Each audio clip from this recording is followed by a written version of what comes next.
This is it. The same altar I saw in our texts.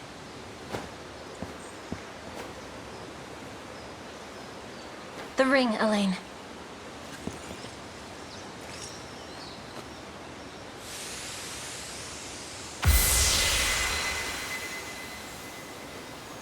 Looks like I was right.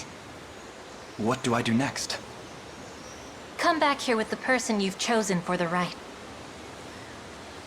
Offer them the Ring of the Maiden, and you're done. That is, if they accept. Doing so should unleash the power stored deep within your own ring. But Is there more? the covenant between Unicorn and Maiden requires both sides to be of one mind and one heart. If either betrayed the pact they swear at this altar, they would face terrible consequences. At least, according to the texts. I'll have to keep that in mind. You're a little close, Rosalinda. Is there someone you're thinking of asking? Considering the risk, I'd suggest you give the ring to the person you trust most. Or the elf.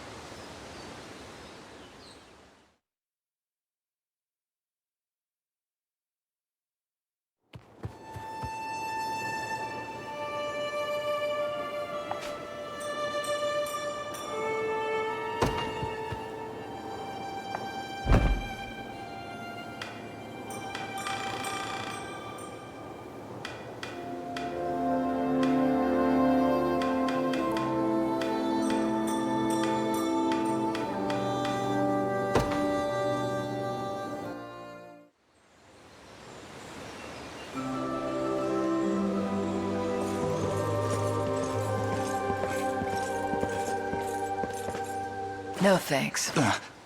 But I haven't even said anything yet.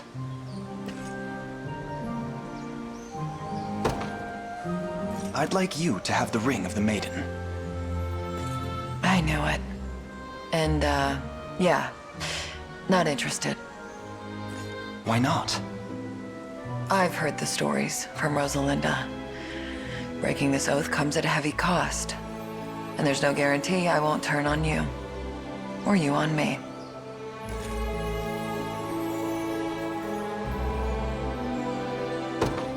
I would never do that. Once this war is done and buried, I'll be back in Drakenholt where I belong.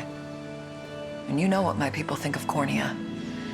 Things go sideways, we'll be at each other's throats before we know it. Try putting a little more thought into this, yeah?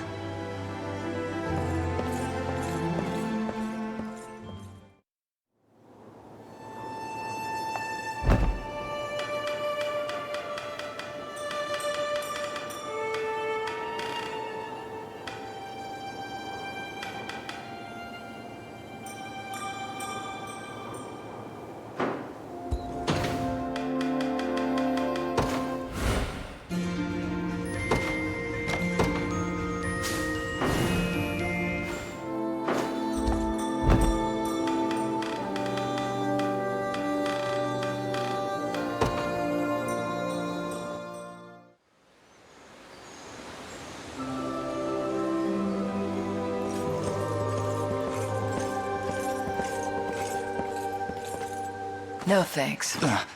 But I'd like... I know. And, Why not? and there's no guarantee. Then we'll face those consequences together. We could live 100 lives, and I would pick you every time. That's some risk you're taking. If what they say about your unicorn and its tradition is true, this covenant represents the strongest bond imaginable. The sacred kind. Where severing it might just cost your life. I'll bear any danger should it mean spending that life with you. Marry me, Berengaria. As stunning as you are now, you'll look even more so in the pure white of a wedding dress. You're really something, you know that? but I'm not complaining. The answer's yes, by the way.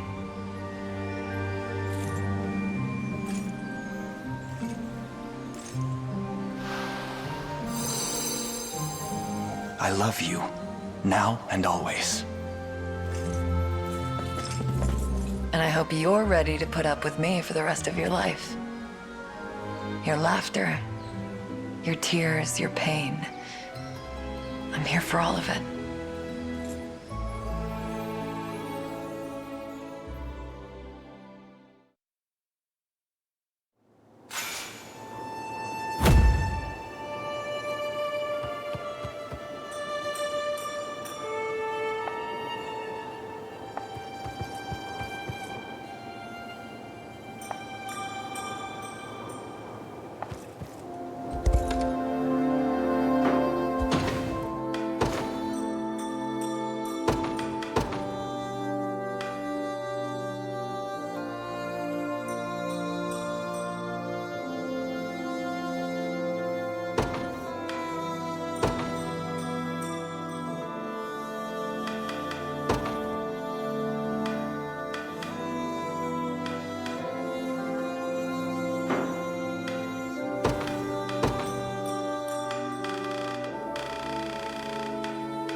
Forgive me for prying, Berengaria, but why have you asked to join us here?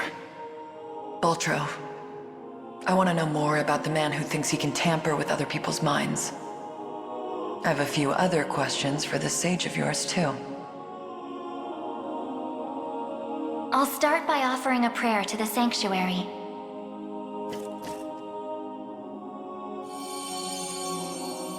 He who bears the ring of the unicorn, present its grandeur before me.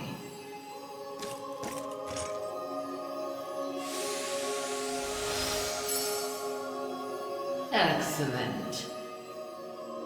Hope you're in the explaining mood, Sage. There's a sorcerer working with Galerius. Goes by the name Baltro. What can you tell me about him? The man was a true prodigy, if ever one has deserved the title. His aptitude for magic was, in a word, peerless. A gift he employed with little concern for sense or morals. 'Twas through that disregard that he birthed arts as magnificent as they were monstrous. The rite of channeling chief among them. Is that how the devil still lives? By possessing the body of another? Baltro himself has no need of such trickery. While the lost souls of ancient Zenoira's people have long stood confined within the sacred grounds of the sanctuaries, Baltro has remained in the realm of the living, sustaining his twisted physical form for centuries upon end. The lone survivor of a fallen empire. But if those souls have been locked away, how exactly was he able to summon them? With the crystal of transference, of course. A potent medium capable of circumventing the barred gate to the beyond. Once the desired soul was summoned, he wielded the right of channeling to convey it into a yet living host. 'Tis a feat, I presume, only possible for a man of Baltros' infernal aptitude. Crystals of transference. I can't say I've ever heard of them myself. I bet they're real tough to come by. Otherwise, he'd have brought back the whole damn empire by now. You make a good point. I've got one more question for you, Sage. This armor I'm wearing, it's not the only set. There was another up in Albion recovered from the Sanctuary when Zenoira first started knocking.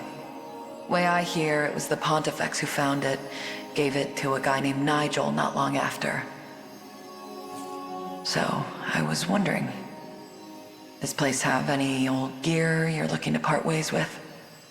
Alas, all armaments stored within these walls have long since been evacuated. Yet the power of cleansing remains pure and true. Grasp it tight, and it shall surely bring you succor in the days to come.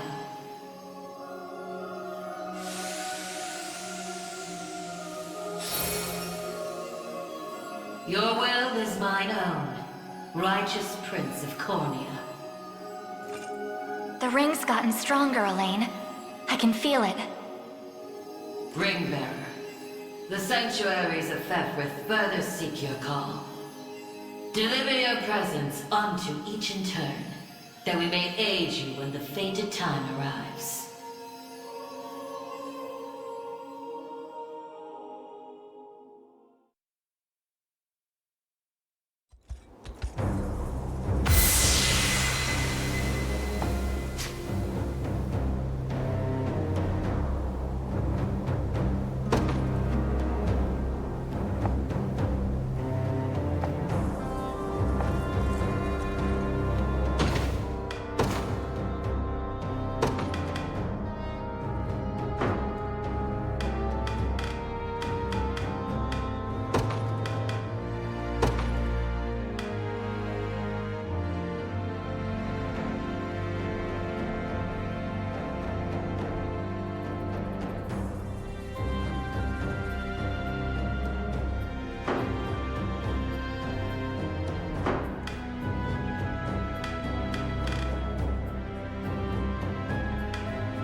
I'll start by offering a prayer to the sanctuary.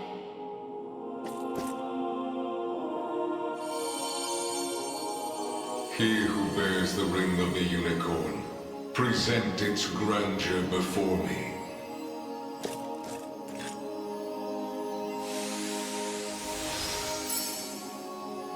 So the ring is restored at last. You have done well. If I may ask a question. You said that if we wished to match Galerius' might, we would first need to unbind the ring's power. But I wonder, why did you bid us return here after? That I may bestow upon you the power of cleansing, accumulated within these walls over the passing of centuries. Do you imply the renewed ring is not enough to defeat him? It is not. If you wish to bring such events to bear, you must usher the souls of Zenoira's people to their long-awaited salvation. The Zenoira of old was an ancient kingdom, said to have fallen in a single cursed night. What do its denizens have to do with this? The night you allude to was that of failed ceremony, one in which they relinquished their corporeal forms. For countless years they suffered in discarnate agony, consigned to merely watch as a new world sprung forth from their own. As you may expect, the weaker-hearted among them succumbed first to madness, then to an unyielding, rabid lust for evil. 'Tis only by the power of the sanctuaries that such wicked souls were put to slumber, sealed away in a realm known solely as the Beyond. And Galerius used me and my father to break that seal. Quite so. He has torn open a seam between the land of the living and that of the dead. A seam through which he shall unite their beings, till neither one is distinct from the other. Then we know now what Galerius seeks. To resurrect the souls of ancient Zenoira. Should he succeed, this world will be met with grave disaster. Yet that is why our sanctuaries exist. Make use of our strength and bring eternal salvation to the souls of the lost. Now, the power of cleansing housed within these sacred grounds will prove a great boon in the battle ahead.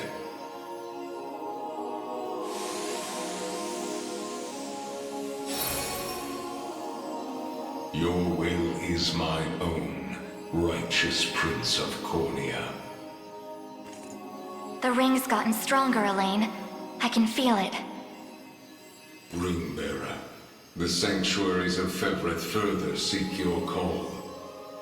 Deliver your presence unto each in turn, that we may aid you when the fated time arrives.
I'll start by offering a prayer to the sanctuary.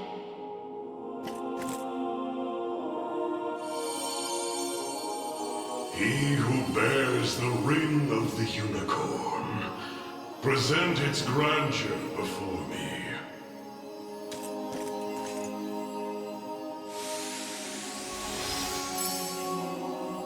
Your efforts are commendable indeed. I shall grant you my might, that Galerius's ambitions may at last be foiled. If you'll allow me a question first. Galerius asserts himself Emperor of the fallen Zenoiran Empire, but I wonder, do his claims ring true? They do. He is a man dangerous beyond all reason or belief. In truth, Zenoira's people were not born on Fevrith soil, but hail from another continent, beyond the Great Seas. Their populace enjoyed countless years of peace and prosperity, ushered in by magical advancements of the highest order. Yet, after a contested succession sparked civil war, the very magic which once enhanced their lives now stole them away instead.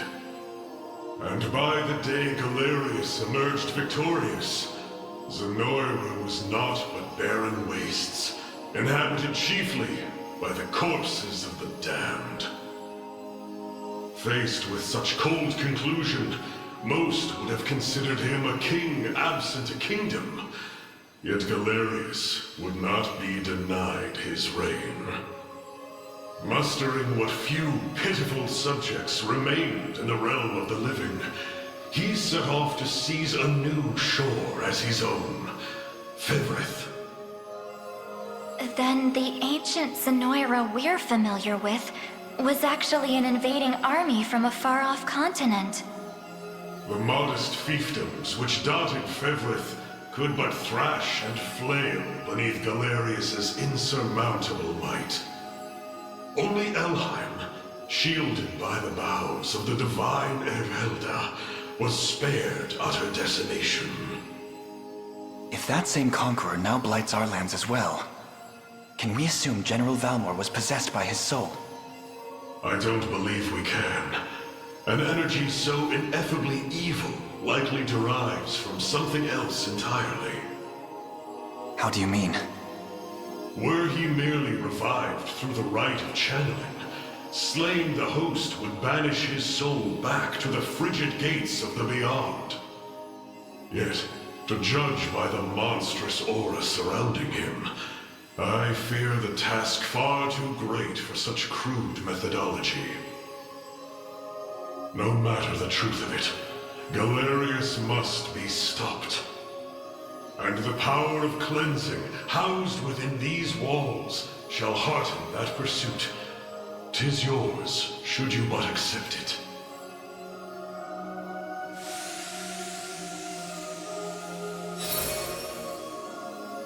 Your will is mine own, righteous Prince of Cornea. The ring's gotten stronger, Elaine. I can feel it. Ringbearer, the sanctuaries of Fevrith further seek your call. Deliver your presence unto each in turn, that we may aid you when the fated time arrives.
apologies for asking this of you, Elaine.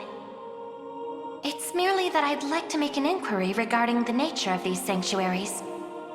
Please, your presence is more than welcome. We'll ask the sage together. I'll start by offering a prayer to the sanctuary.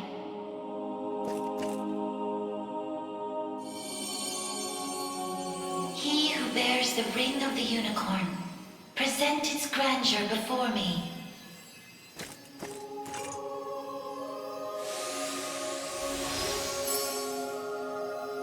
Beside you stands the Turanos of Elheim.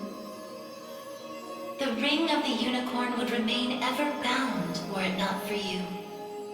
Or for your ancestors, who conveyed the right of covenant through a great many generations. For that, you have my utmost gratitude. 'Tis a kindness I scarcely deserve, O wise sage. But if I may, I wish to ask a question of you.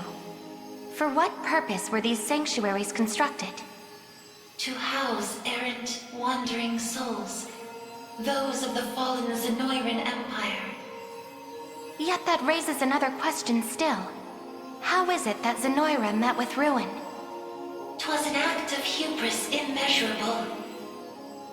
In search of the forbidden gift of immortality, their sorcerers made sacrifice of a divine being, the great and noble unicorn. Such vile disregard for the natural world. Indeed. And greed only drove them further from their own humanity. Amidst the slaughter, they sought to elicit the creature's purifying energy, and in so doing, break free of the shackles of mortality.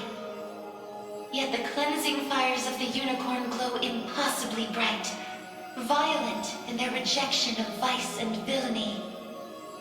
For the wicked-hearted to harness such a power as their own would be a contradiction of its very purpose. 'Twas a miscalculation of the most fatal ilk. With the beast's dying embers, the fury of the unicorn struck Zenoira's people. Their skin burned, their flesh was rent from their bodies, and their souls were condemned to wander for the rest of eternity. How horrible. 'Twas the greatest irony, then, that the right proved a success in the end. From the ashes of tragedy rose but one survivor. A single girl, capable of communion with the divine unicorn her countrymen had so cruelly defiled. Aside the Pontifex of Albion and the elven Turanos, she set forth to deliver peace to the restless souls of Zenoira's citizens. A venture which saw them construct 6 sanctuaries spread through every land of Fevrith. Upon its completion, she rallied those loyal to her cause and founded a new nation, Cornea, of which she would become the first queen. And with the spirits of her brethren pacified at last, she relinquished the power she had never once wished to receive. 'Twas then that it was severed in twain, each half laid into a sacred relic, symbolic of her tale. The ring of the unicorn. And that of the maiden. Then the reason this ring answers to me alone is the royal blood flowing through my veins. Quite so. Your heart is that of the unicorn, fated to commune with a maiden true and fair. A destiny which culminated in the rite of covenant and the subsequent unbinding of the ring's true form. Now, the power of cleansing housed within these grounds will prove a great boon in the battle ahead. You need only accept its grace.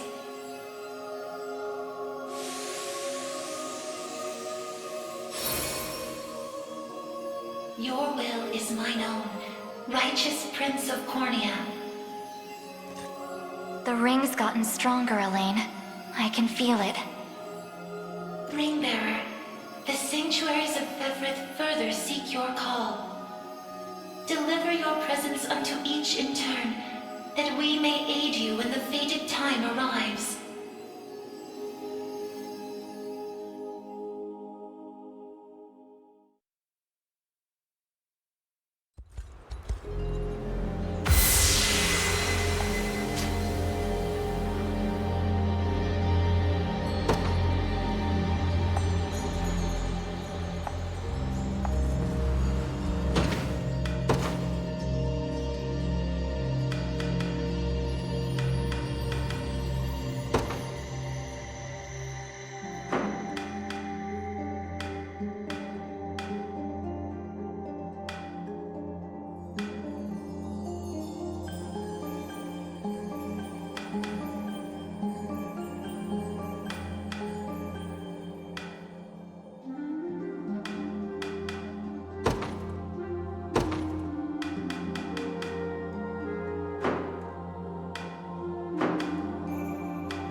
Sorry for making you drag us along like this.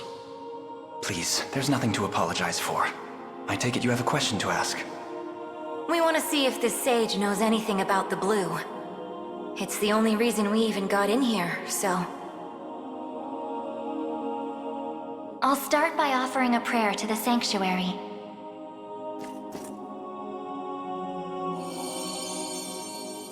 He who bears the ring of the unicorn, present its grandeur before me.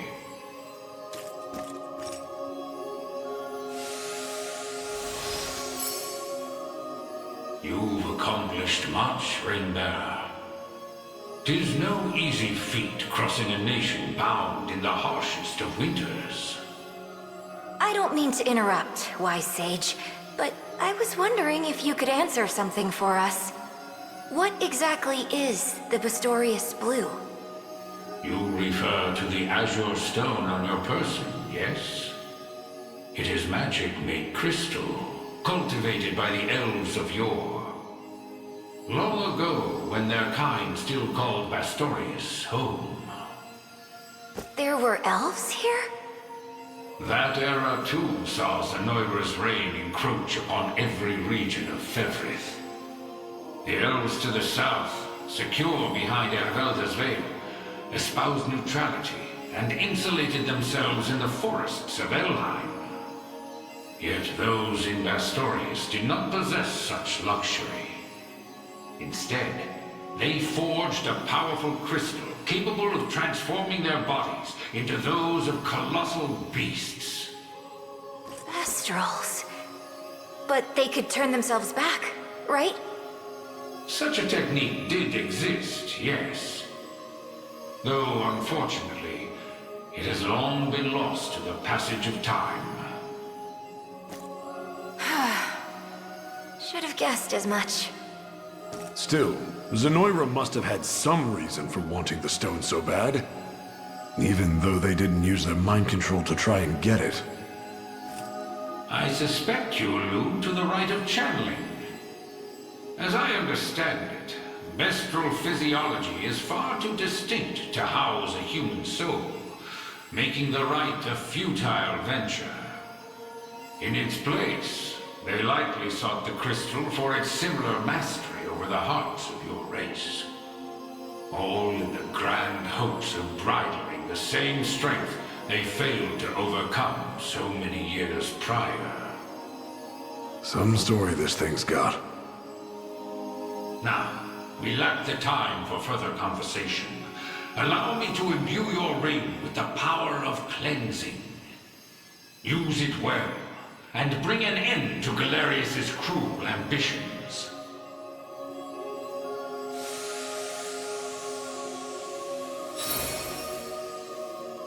Your will is mine own, righteous Prince of Cornea.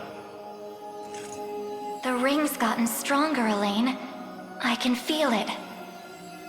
Ringbearer, the sanctuaries of Fevrith further seek your call. Deliver your presence unto each in turn, that we may aid you when the fated time arrives.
I'll start by offering a prayer to the sanctuary.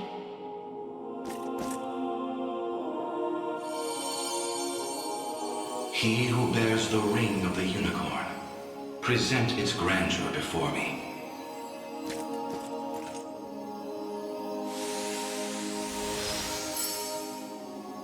Progeny of the late Pontifex Errant, you have done well in guiding the Savior to this sacred hall. You know of me? I do.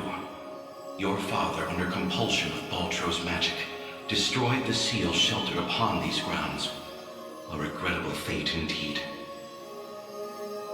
Excuse me the question, wise sage. Why is it that those of the pontifical lineage are able to break the sanctuary seals? 'Tis a tale even older than the Orthodoxy itself. But that's over 800 years. Indeed. I speak of ancient Zenoira and their sorcerer's quest for might beyond mortal bounds. A pursuit which brought them to Palavia and the holy power of the almighty unicorn. Enraptured by its supreme brilliance, they began to experiment, using the citizens of Albion as their subjects. In time, those experiments birthed a new race entirely, the population you know as angels. That's not possible. Yet their only distinguishing feature were the wings on their backs, a mark of failure for the sorcerers who conceived them. The experiments continued unceasingly, but only one success emerged, a man capable of divine wonder. The first Pontifex. Yes, and the gift he bore was the means to lay wandering souls to eternal rest. But how does that relate to the seals? The purpose of Fevrith's sanctuaries is twofold. The first is to soothe the vengeful spirits of old Zenoira. The second is to accumulate an energy most sacred, the power of cleansing. Galerius impelled your father to set loose the souls bound to this sanctum, to break its seal as you know it. In so doing, he divested these grounds of one of their vital duties. But the other, the power of cleansing housed within, still remains undefiled by wicked intent. My father must have foreseen the breaking of the seals all those years ago. Which explains why he asked you to one day guide me here. To impart the power of cleansing upon my ring, so that we may stop Galerius before it's too late.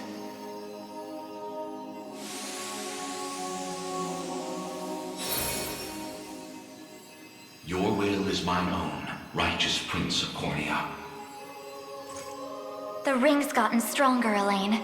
I can feel it. Ringbearer, your pilgrimage is fulfilled, and so too is the ring of the unicorn. Deliver your presence unto the decisive conflict, that we may aid you when the fated time arrives.